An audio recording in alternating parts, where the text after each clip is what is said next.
This is Evelyn Isley, and Gabriel is somewhere behind us with his bat and ball. Ava is 3, Gabe is 1.5, and they are as much the pastors around here as we are, I think. We are. I'm Kristen Isley. I am one of 2 pastors here at Bergen Lutheran, and then also I serve at Gayville Lutheran, and I do campus ministry at the Luther Center at the University of South Dakota in Vermilion. And I serve all of those places with my husband, Ben. So we went into this Hope in the Heartland conference a little unsure about what it would offer, but hope was in the title, so that was encouraging. So Hope in the Heartland was an 8 synod-wide gathering of rural congregations that worship less than 100. We had 8 synods that were put together at 18 different viewing sites for a one-day conference with Pastor Nancy Nyland. Thank you for your conversations that you've had around the tables and out there at the locations around the synod. So we wanted to make sure that it was accessible to everyone so they didn't have to travel great distances. So that's why we incorporated using a live stream. Really, it began as a way for us to deliver some training and some resources in a cost-effective way.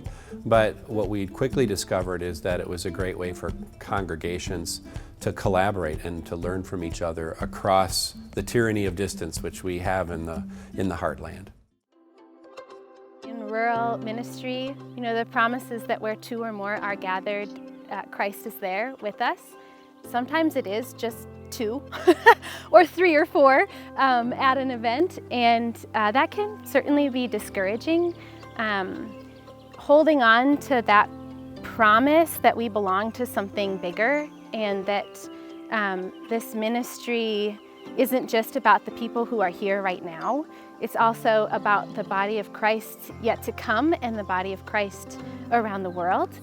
And then the conference also had built into it an opportunity to meet with a coach a number of times in the months following the conference. So Ben and I got to sit down with an experienced pastor, also from South Dakota, and had some great conversation about the challenges and gifts of ministry in rural areas, and what we could do to help lead these communities. There's a lot of great resources out there now to make live stream and two-way communication possible.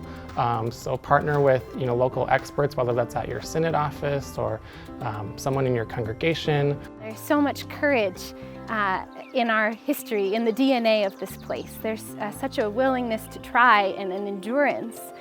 And those are things we want to carry forward in ways that are new and in ways that fit this moment in time.